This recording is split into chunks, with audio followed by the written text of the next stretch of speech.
Hi കൂട്ടുകാരെ, നമസ്കാരം. എന്തൊക്കെയാ വിശേഷം? എല്ലാവരും സുഖമായിരിക്കണമെന്ന് വിചാരിക്കണു. ഞാനും ഇവിടെ സുഖമായിരിക്കണു നമുക്ക് പറയാം. മനസ്സുകൊണ്ട് സുഖമില്ല കേട്ടോ. അപ്പോൾ വിഷു വരികയാണ്, മറ്റന്നാൾ വിഷുവാണ്. അപ്പോൾ ഏവർക്കും ഹാപ്പി വിഷു ഞാൻ തന്നെ പറയാണ്, വേറെ ഒന്നുമല്ല.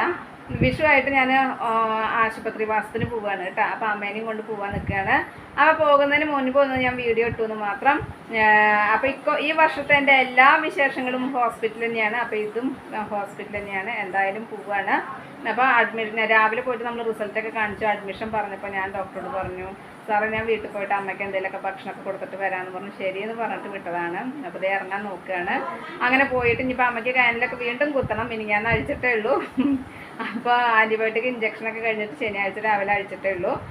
അതൊക്കെ കഴിഞ്ഞ് ഒന്ന് സ്വസ്ഥ സമാധാനം എന്ന് വിചാരിച്ചതാട്ടോ.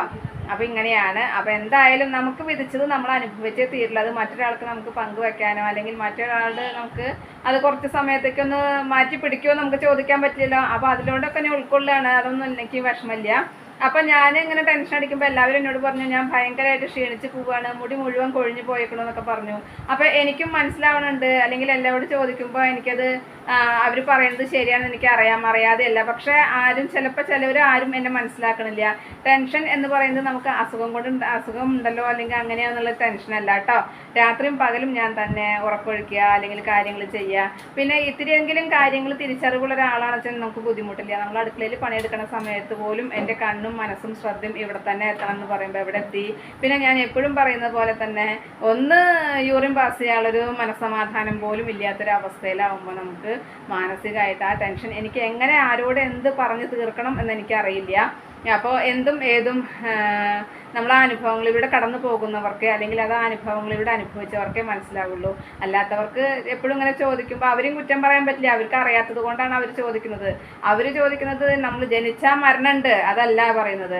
അതുപോലെ അസുഖം വന്നാൽ നമ്മൾ ചികിത്സിക്കണം അതുമല്ല പറയുന്നത്. പക്ഷേ ഇത് മനസ്സിലാക്കണമെങ്കിൽ നമ്മൾ അനുഭവങ്ങളിലൂടെ കടന്നു പോകുമ്പോൾ തന്നെ പറ്റുള്ളൂ. അപ്പോൾ എന്തും ഏതും നേരിടാൻ തയ്യാറായിട്ടാണ് പോകുന്നത്. എങ്ങനെയായിരിക്കും എനിക്കറിയില്ല. എന്തായാലും ഞാൻ എപ്പോഴും മനസ്സമാധാനം കിട്ടട്ടെ എന്ന് എപ്പോഴും ചിന്തിക്കും. അതൊരിക്കലും കിട്ടുമെന്ന് എനിക്ക് തോന്നുന്നില്ല.